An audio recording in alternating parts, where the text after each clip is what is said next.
جو آیت مبارکہ میں نے آپ کے سامنے تلاوت کی، اس میں اللہ تبارک و تعالی نے ارشاد فرمایا الذی، وہ کہ جس نے خلق الموت، موت کو پیدا فرمایا، والحیات، اور حیات یعنی زندگی کو پیدا فرمایا، لیبلوکم، تاکہ وہ تمہیں دیکھے، تمہیں آزمائے، ایکم احسن عملا، کہ تم میں کون اچھے عمل کرتا ہے۔ یہ جو لفظ ہے نا احسن عملا، اس پر ہم کچھ بات کریں گے کہ یہ اس کا کیا مطلب ہے۔ یہ کیوں نہ فرمایا کہ اکثر عملا، تاکہ وہ دیکھے کہ تم میں کون زیادہ عمل کرتا ہے، بلکہ یہ فرمایا کہ احسن عملا، تم میں کون احسن یعنی کون اچھے عمل کرتا ہے۔ حسن عبادت، اچھی عبادت یا اچھا عمل، یہ اللہ تبارک و تعالیٰ کے قرب کا ذریعہ ہوا کرتا ہے۔ ایک حدیث پاک میں حضرت معاذ بن جبل رضی اللہ تعالی عنہ ایک مرتبہ نبی پاک صلی اللہ علیہ وسلم کی بارگاہ میں حاضر تھے۔ آپ علیہ الصلاۃ والسلام نے ان کا ہاتھ پکڑا اور ارشاد فرمایا اے معاذ، میں تجھ سے محبت کرتا ہوں۔ اب سارا زمانہ کہتا ہے ہم اللہ کے نبی سے محبت کرتے ہیں، لیکن اللہ کے نبی جس خوش نصیب کو کہیں میں تجھ سے محبت کرتا ہوں، اس کے نصیب اور اس کے مقدر کا کیا کہنا۔ یہی آرزو جو ہو سرخرو، میرے ملے دو جہان کی آبرو، میں کہوں غلام ہوں آپ کا، وہ کہیں کہ ہم کو قبول ہے۔ پھر ارشاد فرمایا معاذ، میں تجھے ایسی دعا تعلیم فرماتا ہوں کہ جس دعا کو ہر نماز کے بعد پڑھنا اپنے اوپر لازم کر لو۔ عرض کی یا رسول اللہ صلی اللہ علیہ وسلم، آپ ارشاد فرمائے کہ یہ دعا اللہم اعنی علی ذکرک و شکرک و حسن عبادتک، یہ دعا ہر نماز کے بعد مانگا کرو۔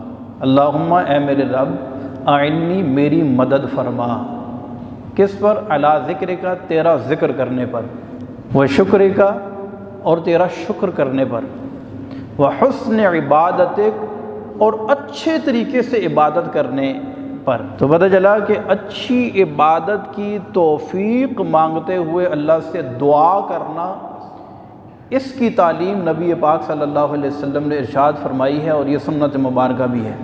تو ہمیں بھی چاہیے کہ ہم نماز کے بعد یہ دعا کرا کریں اللہم اعنی علی ذکرک، یا اگر یوں کہ اللہم اعنی علی تلاوت القرآن و ذکرک و شکرک و حسن عبادتک۔ تو حسن عبادت، آج ہمارے یہاں مسئلہ یہ ہے کہ ہم کوالٹی پر فوکس نہیں کرتے، کوانٹٹی بڑھانے کی کوشش کرتے ہیں، جبکہ اللہ تبارک و تعالیٰ نے قرآن پاک کے متعدد مقامات فرمایا یا ایھا الذین آمنوا اتقوا اللہ حق تقاتہ، اے ایمان والو اللہ سے ڈرو ایسا جیسا ڈرنے کا حق ہے۔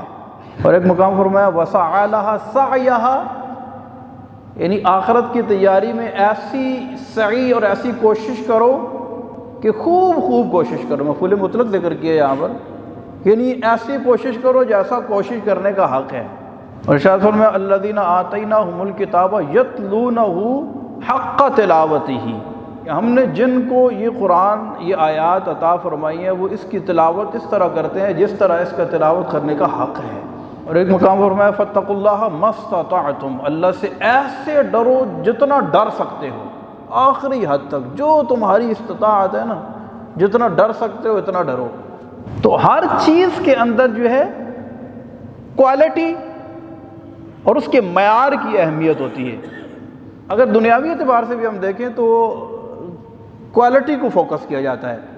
ہمارے ایک ساتھ کہا کرتے تھے اگر تم موچی بھی ہو نا، موچی، اچھے موچی ہو، اچھے سلیقے کے ساتھ جوتے کو گانٹنا، یہ ایک ایسا فن ہے کہ جس میں تم ماہر ہو تو 13 دکانیں چھوڑ کر گاہک تمہارے پاس دوجا گنڈانے کے لیے آئے گا۔ چلے یہ تو ایک رزق حلال کمانے کا ذریعہ ہے۔ اگر برے کاموں میں بھی دیکھ لیں کہ جو بندہ اپنے فن میں ماہر ہے اس کی قدر ہوتی ہے زمانے میں۔ خدا نہ خاصہ جو ڈاکو یا چور بھی اپنے فن میں ماہر ہے نا، یعنی اپنے فن میں، اگرچہ کہ اس کا فن برا ہے تو اس کو کہا جاتا ہے یار بڑا بلا کا چور تھا، آنکھ سے کاجل صاف چرا لیں، یا وہ چور بلا کے ہیں، تیری گٹھڑی تاکی ہے اور تو نے نیند نکالی ہے۔ یار ایسا چور ہے کہ آنکھ سے کاجل بھی چرا لے، بندے کو پتہ نہ چلے۔ آپ گاڑی کے میکینک ہیں، لوگ دور دراز سے سفر کر کے آپ کے پاس آئیں گے یار جی بندہ کام ٹھیک کرتا ہے، کہتے ہیں نا ہمیں کام ٹھیک کرتا ہے یار۔ تو ہر فن کے اندر ماہروں کی قدر ہے، اور کوالٹی جو ہے اس کو فوکس کیا جاتا ہے، کوالٹی کی اہمیت ہے۔ اسی طرح عبادت کے اندر بھی ہمیں چاہیے کہ ہم کوالٹی کو فوکس کریں۔ میں اس کی 2 مثالیں آپ کو دیتا ہوں۔ ہمارے یہاں مسجد میں آپ کو پتہ ہے ہماری مسجد میں صف جو ہے عام مساجد کی بنسبت لمبی صف ہے، صف کافی لمبی ہے نا۔ تقریباً ہر نماز میں ہمیں یہ کہنا پڑتا ہے کہ اگلی صف کو پہلے مکمل کریں۔ لوگ آ کے یہاں کھڑے ہو جاتے ہیں، اگلی صف کو مکمل نہیں کرتے۔ کئی دفعہ اس چیز کو رپیٹ کیا جاتا ہے۔ تو معیاری کام کیا ہے کہ ہم پہلی صف میں آ کر کھڑے ہو کر نماز پڑھیں۔ یہ معیار ہے نا، یہ کوالٹی ہے نا ہماری عبادت کی۔ یعنی ہم نے دیکھیں کہ گھر سے اٹھے ہیں، وضو کیا ہے، اتنی سردی میں آئے ہیں اور بارش بھی ہو رہی ہے، مسجد میں آ کر بڑے شوق سے، لیکن آ کے ہم پیچھے کھڑے ہو گئے ہیں۔ یعنی ہماری کوالٹی آف جماعت تو یہ تھی کہ ہم پہلی صف میں جگہ موجود بھی ہے، یا تو پہلی صف مکمل ہے پھر ہم پیچھے کھڑے ہو گئے ہیں، اگلی صف خالی ہے سائڈوں سے لیکن پیچھے کھڑے ہو جاتے ہیں۔ جبکہ رسول اللہ صلی اللہ علیہ وسلم نے ارشاد فرمایا کہ اگر لوگوں کو اذان اور پہلی صف کا ثواب پتہ چل جائے تو یہ ہر نماز سے پہلے قرآن اندازی کریں، پرچیاں ڈالی جائیں، ایک کہ نہیں میں کھڑا ہوں گا، دوسرا کہ نہیں میں کھڑا ہوں گا، لیکن ہم کوالٹی کو فوکس نہیں کرتے۔ اچھا چلیں اگر یوں اعلان کر دیا جائے کہ جو بندہ پہلی صف میں نماز پڑھے گا اسے ہر نماز کے بدلے میں جو اس نے پہلی صف میں نماز ادا کی ہے اسے 1000 کا نوٹ دیا جائے گا۔ اگر یہ اعلان کر دیا جائے کہ جماعت ختم ہونے کے بعد جو ہے امام صاحب سے 1000 کا نوٹ لے لیں جو پہلی صف میں کھڑے ہیں، پھر کیا ہوگا؟ اعلان کرنا پڑے گا اگلی صف میں آگے کھڑے ہوں؟ نہیں نا۔ یعنی اب اس کو اب کمپیریزن کریں کہ ہم اپنی عبادت کو خالصتاً اس کے اندر ایک معیار اور کوالٹی پیدا کرنے، پیورٹی اور اخلاص پیدا کرنے کے لیے کتنی زیادہ توجہ کرتے ہیں، ہماری کنسنٹریشن کس پہ ہے۔ اب جیسے میں نے 1000 روپے کی مثال دی ہے تو زیادہ چہروں پر مسکراہٹ آ گئی، سارے سمجھ گئے ہیں کہ اب اگر یہ اعلان ہو جائے نا کہ 1000 روپیہ ملے گا پہلی صف میں کھڑے ہونے کا، پھر پہلی صف ہمیں خالی نظر نہیں آئے گی۔ پھر ہم مسجد میں آئیں گے تو پتہ چلے گا اور کہا جائے کہ دوسری کا صف میں جو آئے گا اسے 500 کا نوٹ دیا جائے گا، تو میرا خیال ہے کہ آپ بہتر سمجھتے ہیں کہ ہماری سچویشن کتنی ایک دم تبدیل ہو جائے گی۔ تو اپنی عبادات کے اندر کوالٹی کو فوکس کریں، کوانٹٹی کو نہیں۔ کوانٹٹی ہم وہ کہتے ہیں نا گنتی کر کر میں تھک گئیاں، انیاں روز رکعتاں رہیاں، کوئی یہو جی نماز پڑھا دے کدے بھی قضا نہ ہوئے۔ یعنی اس نماز کے اندر اللہ کی رضا کو اس قدر پیش نظر رکھیں۔ کیسے پیش نظر رکھیں؟ میرے آقا صلی اللہ علیہ وسلم سے پوچھا گیا، یہ حسن، احسن، احسان یہ ملتے جلتے الفاظ ہیں۔ مشہور حدیث پاک ہے، حدیث جبریل بھی جسے کہتے ہیں۔ میرے آقا صلی اللہ علیہ وسلم سے پوچھا گیا، حضرت جبریل نے پوچھا مل احسان، احسان کیا ہے؟ اعلیٰ ارشاد فرمایا ان تعبد اللہ، تو اللہ کی عبادت کر۔ ایسے کر کأنک تراہ، اس طرح کہ تو رب کو دیکھ رہا ہے۔ فإن لم تکن تراہ، اور اگر تو اسے نہیں دیکھ رہا نا، فإنہ یراک، تو وہ تجھے ضرور دیکھ رہا ہے۔ اب اگر ہماری عبادت ایسی ہو جائے، جب ہم رب کی بارگاہ میں کوئی عبادت کریں، اگر وہ ایسی ہو جائے کہ ہم اس کو دیکھ رہے ہیں، یہ تو ممکن نہیں ہے، اسی لیے کہا کأنک تراہ، گویا کہ تو اسے دیکھ رہا ہے۔ فإن لم تکن تراہ، اور اگر ایک ایسی کیفیت نہیں ہے، فإنہ یراک، تو وہ تو تجھے ضرور دیکھ رہا ہے۔ اگر ہمارا یہ تصور پختہ ہو جائے کہ میں اللہ کی جو عبادت کر رہا ہوں اس میں میرا رب مجھے دیکھ رہا ہے، اور معیار آف عبادت، جماعت کی بات اگر ہم اسی کو لے کے چلتے ہیں تو پہلی صف ہے اگر یہ ہمارا تصور پختہ ہو جائے کہ ہمارا رب مجھے دیکھ رہا ہے کہ میں اپنی عبادت کے اندر اپنے معیار کو کس حد تک فوکس کر رہا ہوں، تو پھر میرا خیال ہے کہ ہمیں نہیں اعلان کرنا پڑے گا بار بار کہ اگلی صف کو پہلے مکمل کریں۔ اچھا اس میں ایک اور مثال دیتا ہوں، کیونکہ ہم گراؤنڈ ریئلٹی پہ بات کرتے ہیں عام طور پر۔ کبھی اس طرح ہوتا ہے کہ ہم رکوع میں جاتے ہیں نا تو پیچھے سے لوگوں کے دوڑنے کی آواز آتی ہے، آپ نے بھی محسوس کیا ہوگا، دوڑ رہے ہوتے پیچھے سے مسجد کے اندر، کیوں؟ رکعت پانے کے لیے۔ اب وہ گنتی پوری کرنے کے چکر میں ہم، جبکہ مسجد کے اندر دوڑنا شرعاً جائز نہیں ہے، اور اگر امام رکوع میں چلا گیا اور آپ کو پتہ ہے کہ آپ نہیں پہنچ سکتے، تو آپ آرام سے چل کے ہیں کہ آپ کے قدموں کی آواز نہیں آنی چاہیے۔ لیکن لوگ اس گنتی کو پانے کے لیے یار میری رکعت مجھے مل جانی چاہیے، یہ جذبہ تو اچھا ہے کہ رکعت ملنی چاہیے، لیکن اس کو تھوڑا سا مینیج کرنا ضروری ہے نا۔ اور اگر بالفرض ہم لیٹ ہی ہو گئے ہیں تو دور سے دوڑتے ہوئے تیز تیز قدموں سے، یعنی ہم کئی دفعہ اس طرح ہوتا ہے کہ رکوع میں ہوتے ہیں تو صاف آواز آتی ہے، لوگ پیچھے سے دوڑ رہے ہیں، یعنی ہمارے ہاں تو ابھی ہیٹر چلنے شروع ہو گئے ہیں تو آواز تھوڑی سی کم، ورنہ اگر بالکل خاموشی ہو تو صاف پتہ چلتا ہے کہ پیچھے سے لوگ دوڑ دوڑ کر رکعت میں شامل ہو رہے ہیں۔ تو کہنے کا مقصد یہ ہے کہ کوانٹٹی نہیں، تعداد نہیں، بلکہ کیا، کوالٹی کو فوکس کریں۔ اچھا، کوالٹی اگر تعداد میں کم بھی ہو نا تو پھر بھی یہ اللہ تبارک و تعالیٰ کے قرب و رضا کا سبب بن جایا کرتی ہے۔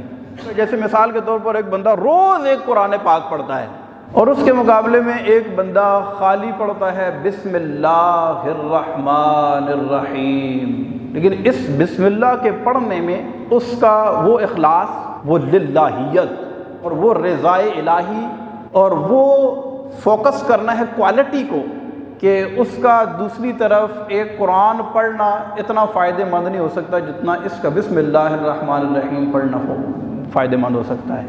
امام اعظم ابو حنیفہ رحمۃ اللہ تعالی علیہ کے پاس ایک شخص آیا، کہا میری والدہ کا انتقال ہو گیا ہے، مجھے کچھ ایصال ثواب کے لیے عطا فرمائیں۔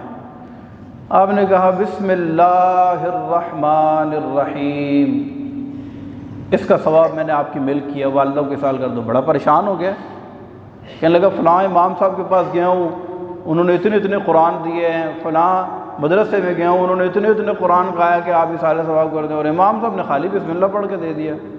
رات کو سویا، دیکھا اس کی ماں جنت میں ٹہل رہی ہے۔ پوچھا تو جنت میں؟ کہنے لگی امام اعظم کی بسم اللہ نے بخشوا دیا ہے۔ کوالٹی کو فوکس کریں، کوانٹٹی کے پیچھے نہ بھاگیں۔ ہمارے یہاں قرآن خوانی جو کی جاتی ہے عام طور پر اس کا طریقہ کار کیا ہے، بچوں کو بلاتے ہیں اور بلا کر کہتے ہیں قرآن پاک پڑھیں، اور بچے پڑھنا شروع کر دیتے ہیں۔ اب ہم کہتے ہیں اچھا کتنے پارے ہو گئے ہیں؟ اچھا 10 ہو گئے ہیں، اچھا اب 20 ہو گئے ہیں، اچھا 10 پارے جلدی جلدی پڑھیں، قرآن ختم ہو تو پھر دعا کریں۔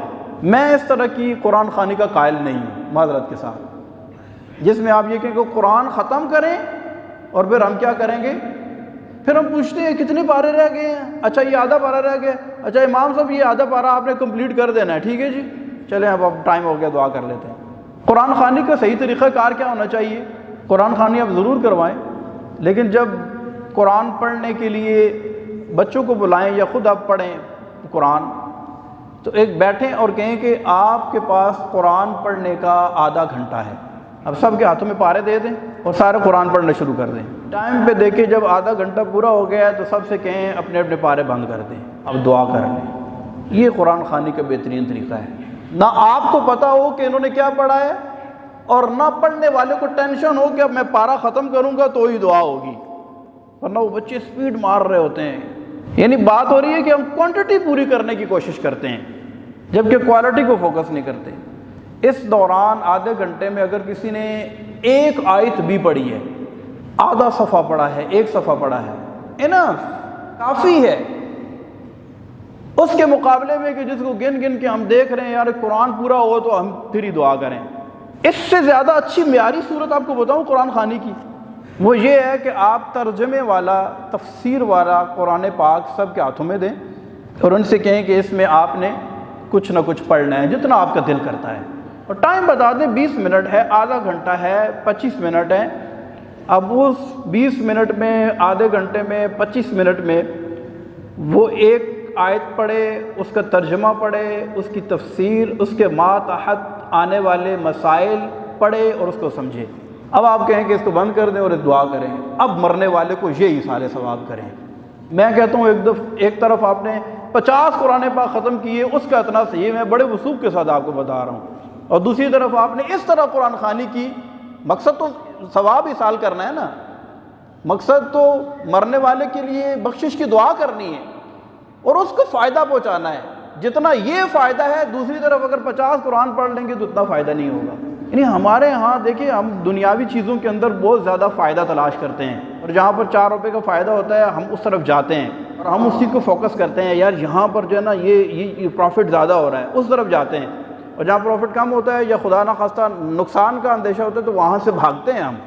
لیکن عبادات کے اندر بھی ہمیں چاہیے کہ ہم معیار کو فوکس کریں اور دیکھیں کہ کس جگہ پر ہمیں ثواب زیادہ ملے گا، کون سا کام کرنے پر ہمیں اللہ تبارک و تعالیٰ کی رضا حاصل ہو سکتی ہے، اس چیز کو فوکس کریں، اور اس چیز کے پیچھے بھاگنے کے بجائے کہ بہت زیادہ ہم اعمال اکٹھے کریں۔ آپ یقیناً تہجد پڑھیں، آپ اشراق چاشت پڑھیں، آپ اوابین پڑھیں، لیکن اس سے پہلے کیا کریں؟ فرض نمازوں کی پابندی، اور فرض نماز کے ساتھ ساتھ آپ نوافل پڑھیں، جو بھی کریں۔